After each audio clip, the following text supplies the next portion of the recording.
Hi, I'm Brandon Ferdig of The Periphery.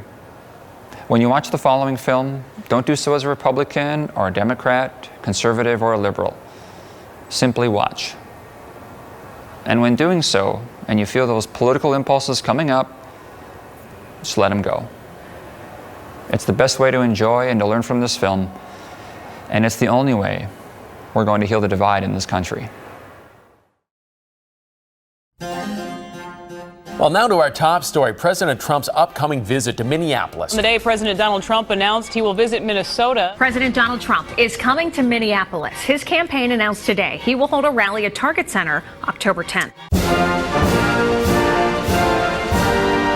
The president is visiting the heart of a strong liberal city, and he's getting the greeting you might expect. The rhetoric and the policy from Donald Trump is reprehensible. It's gross in every way. Meanwhile, the Minnesota GOP says it's overjoyed to welcome the president. The president's very excited to come to Minneapolis. He expects this to be a packed house with many thousands waiting outside, as is often the case.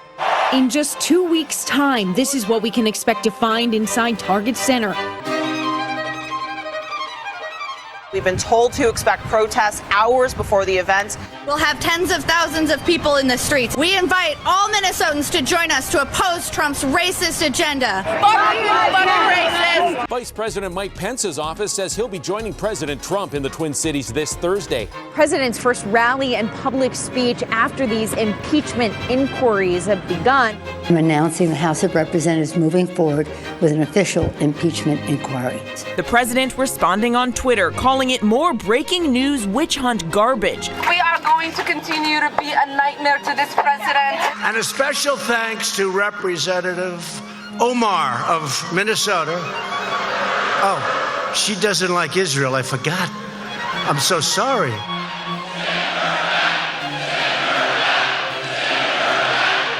This is the agenda of white nationalists. The president narrowly lost Minnesota in 2016, and he's trying to flip the state red. And Minneapolis really is the epicenter. It's kind of going into the belly of the beast.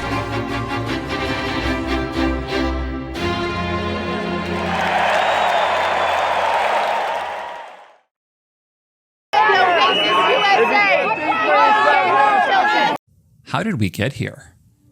Short answer, ever-increasing media channels and connectivity between people. Long answer, we go back to the Industrial Revolution, which suddenly enhanced communication capabilities. Let's look at one. Initially, television offered only a few choices of related content. Later, cable TV began, offering specialized channels, including news. And through these channels, we began to see ideologically tailored, ideologically driven content. Through these information feeds, the public fragmented toward their politically actualized selves, more extreme and more isolated from one another.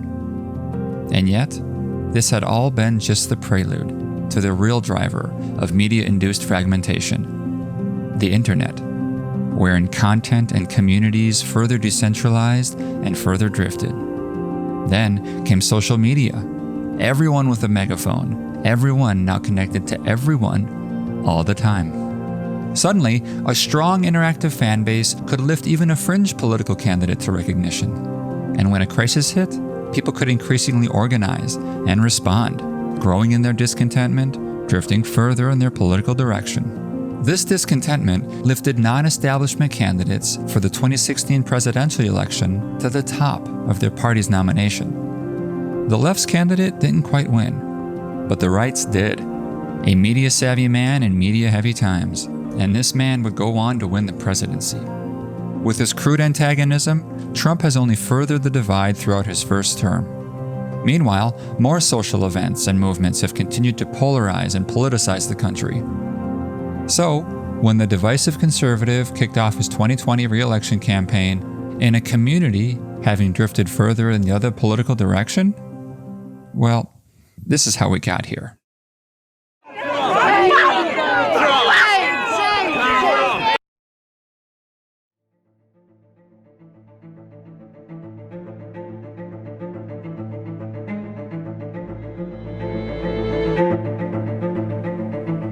A new policy says off-duty Minneapolis police officers can't wear their uniforms while they're endorsing a political party, candidate, or campaign. And if you look back in the past when Bill Clinton appeared here, he was lined with blue because they directed our officers against their will. The Minneapolis Police Department is neither a Republican nor a Democrat entity. So my members are outraged. We don't want any issues, so we just thought, you know what, we'll turn the place into a sea of red with these shirts we designed.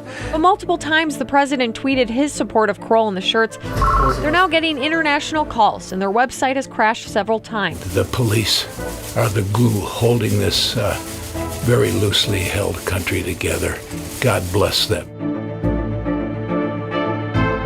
Mayor Jacob Frey says it's not a shakedown to demand President Donald Trump's campaign pay $530,000 before Thursday night's rally at Target Center. Obama visited the Target Center 10 years ago for $20,000. But Frey says security concerns have changed since then. This is not a political decision. The campaign then called Jacob Frey a radical leftist mayor and accused him of extortion.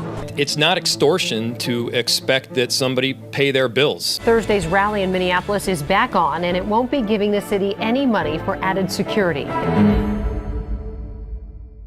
out here, Jacob. Come out here and talk to us, Jacob. Outside Mayor Frey's City Hall office, a large group of Trump supporters. I am really upset that he has asked our police to take off their uniforms. This is wrong.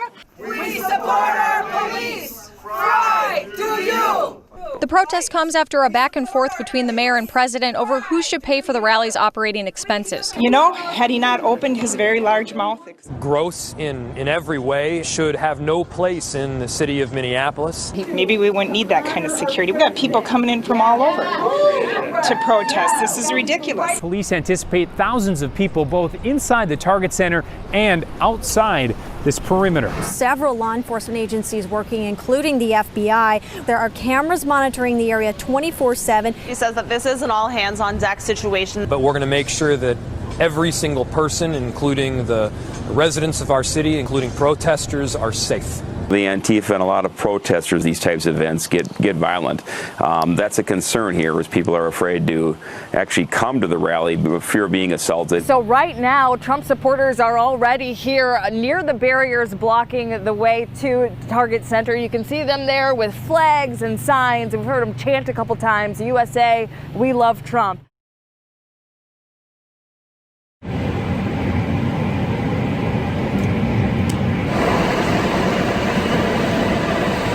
Exacerbates the silence. Because on the outside, if you got somebody who can see it. What do you guys think of that? It's time to get out of there. My truck's sitting down there. Oh no. So it's time to probably get out of there. Never get out of there, I guess. Mine's right here.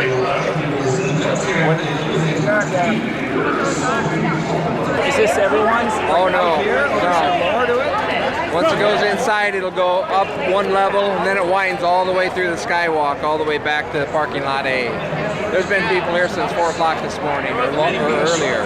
Get your ponchos, toboggans! Oh no, here's a black Trump supporter right here. So color ain't got nothing to do with it. How much are hats? $20, sir. That goes with that. That's really where all of you come in. I'm calling on you to chip in whatever you can. However, some people have taken advantage of President Trump by disrupting his campaign rallies in order to promote their own political messages and agendas. So all the line that you just went through is going to file into here. Once it goes in here, they'll go up to the sky level, one level, and the sky level's been full all morning.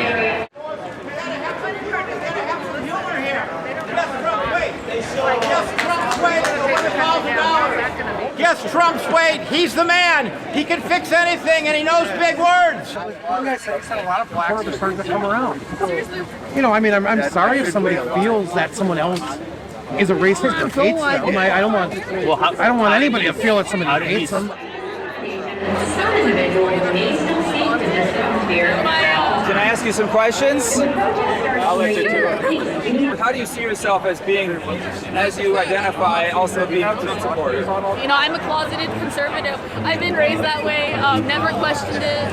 And just like the moral beliefs just, resonate with me. I would rather work for myself than live off of others.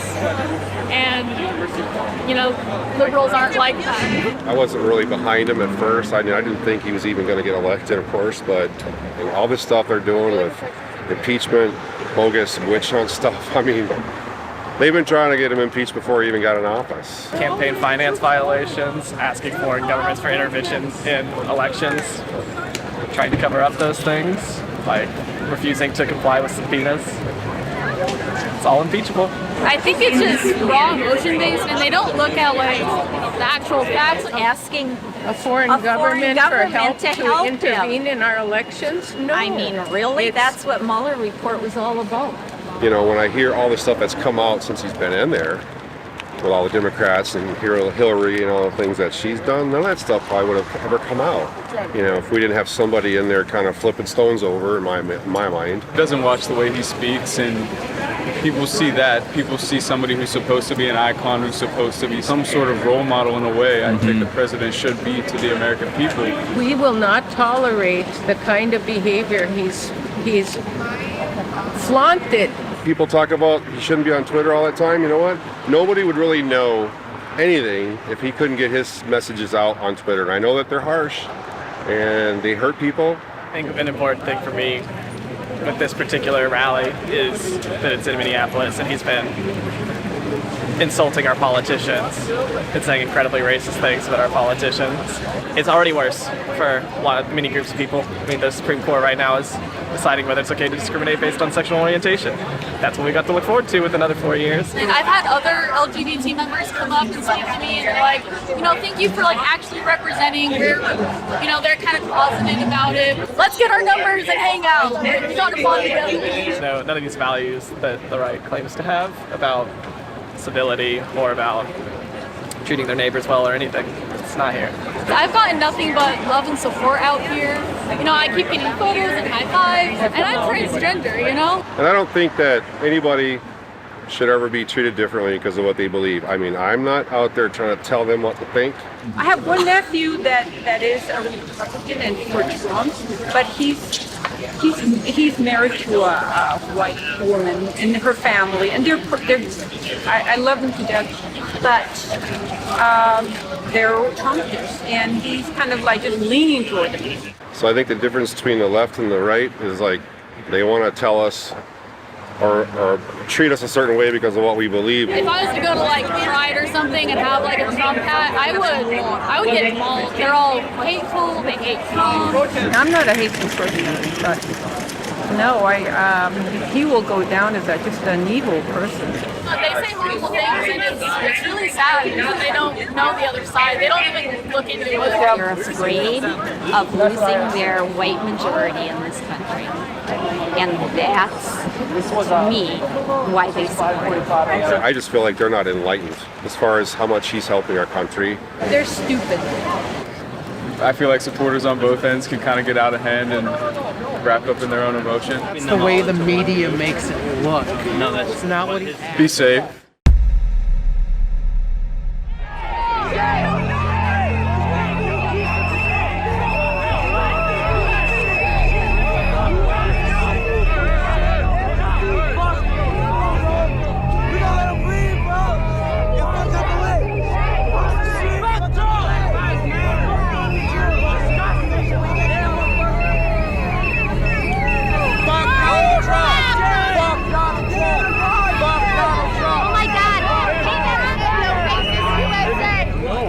Trying to get into Target Center to get into the rally, and they closed the entrance off, and then they totally accosted us on the way down. A walk of shame is what I would call it, is what they were trying to do to us.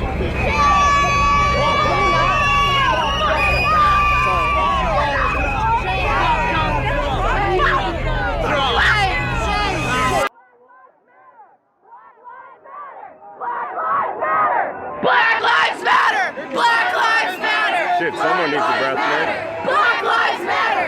Black Lives Matter! Black Lives Matter! Black Lives Matter! Black lives are not valued in this The mean, it makes me further my beliefs even more in where I stand and what I think America should be. These people did nothing but propagate my own thoughts and my own beliefs into making America great again.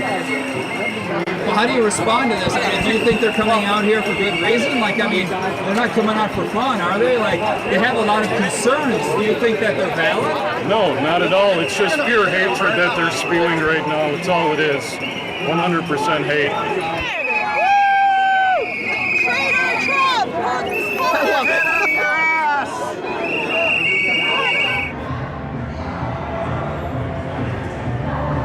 Have you ever seen anything like this? No. What do you make of all this? Like I said, excuse me, sir. Yeah? Bush Jr., Bush Sr., and Obama. I haven't seen anything like that. Had there been protesters before? Yep, but nothing like this. Do you have an opinion on what you think it means about the country? Or Trump or anything?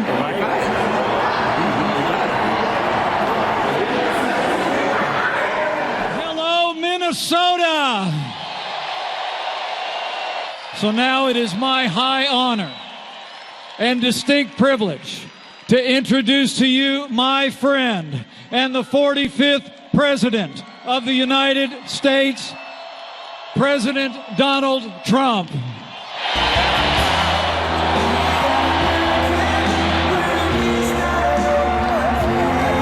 It is great to be back in the Twin Cities with the freedom-loving American patriots. Our country is stronger than ever before because we are proudly putting America first.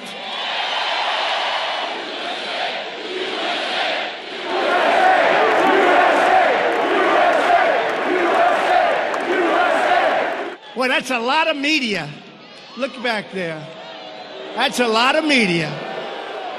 They are so dishonest, and frankly, they are so bad for our country. And they know they cannot win. These people and the Democrats, their partners, the phony Russia hoax. These sinister fakers then tried to impeach you for daring to call out their own corruption. They want to erase your vote like it never existed. They want to erase your voice, and they want to erase your future. But they will fail because in America, the people rule again. And I have to say, there are a lot of very beautiful red T-shirts in the audience. Cops love Trump. Trump loves cops. You are so great, so respected. You don't even know how much our public loves you. You don't know it. You don't know it.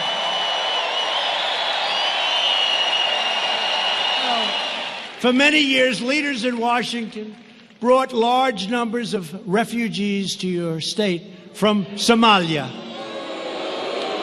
without considering the impact on schools and communities and taxpayers. If you didn't listen to President Trump's Minneapolis speech last night, you heard about it today within the Somali community. Why is he saying this? And what do we do wrong to him? That kind of thing. He's my president, but it is hard for me, you know what I mean? Not only Somalis, but all immigrants, what he's doing. It's really bad. It's not good for this country. Actually, he touched me in my heart, you know? And I have kids, 2 young kids. I'm scared of my kids in a way. Republicans believe American cities should be sanctuaries for Americans, not for criminal aliens. America is thriving like never before. And ladies and gentlemen of Minnesota, I will tell you this with great certainty, the best is yet to come.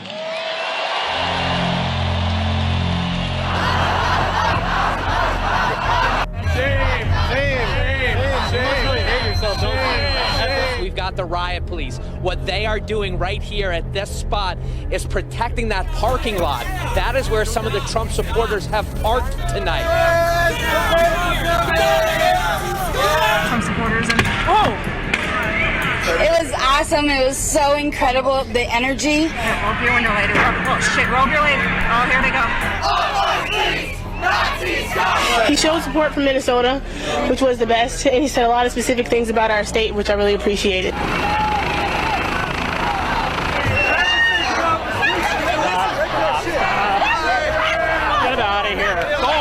It was peaceful early on, but over the last 2 to 3 hours, it's gotten flat out ugly. I've seen punches thrown, people pushed down.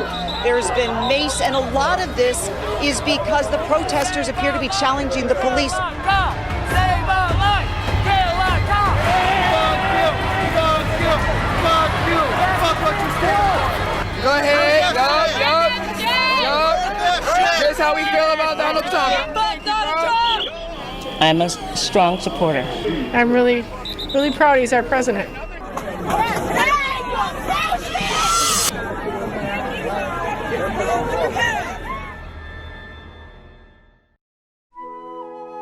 This morning, President Donald Trump is back in Washington, D.C. as Minneapolis returns to normal after a chaotic night in the city.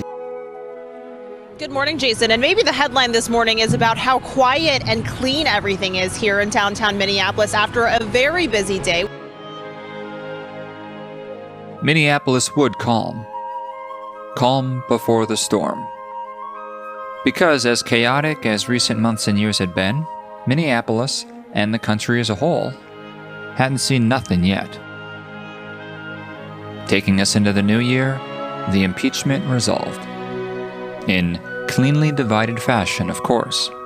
A deeply divided moment playing out in American history as we come on the air. President Trump has just been impeached. President Trump today has been acquitted on abuse of power and obstruction of Congress. The votes down party lines as predicted. The trial now over, but in its wake, a bitter partisan divide.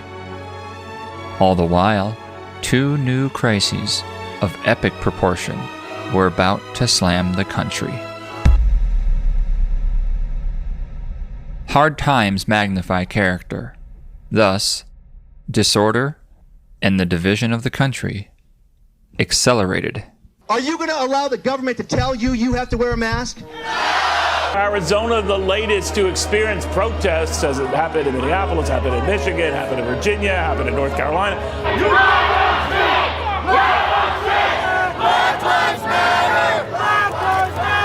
Largely peaceful protests. This is not a peaceful protest. The nation erupted into scenes of chaos. Dozens of American cities up in flames after some protests turned into riots.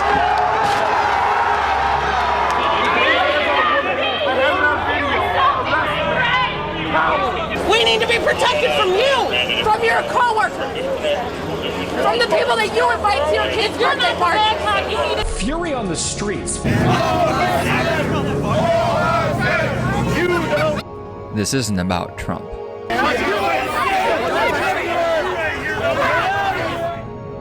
We've been taken in by the allure of indulging in our new, internet-enabled, endless supply of drama, judgment, and outrage. More than 40% of Republicans, I don't even know what to say, are drop dead stupid. They just scream at each other and look like morons. It looks like a kindergarten with no teachers in it.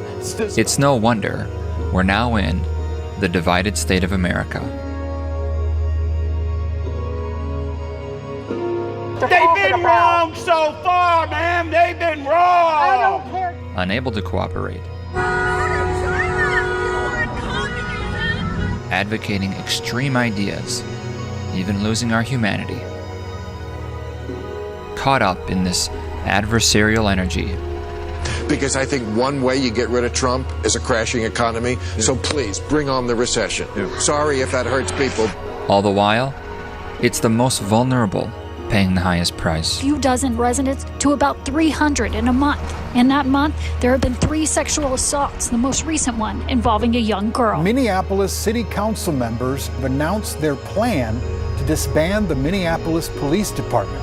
The number of people killed in Minneapolis is up 95% from the same time last summer. Lanisha Columbus was a mother of 2 still carrying her 3rd child. More than 1,600 gunshots in Minneapolis in the past 30 days. Every single night on any block in this neighborhood, you can hear gunshots every single freaking night. All this reacting and the outrage has taken us to this very point, where tens of millions of us are now clinging to a belief in either of these guys as saviors of the country. Heil Hitler, the winner! They traded over 100,000 American lives for this power. And look at you, not wearing a mask. Oh dear. I wear a mask to protect myself. It's so f***ing political, it's unbelievable.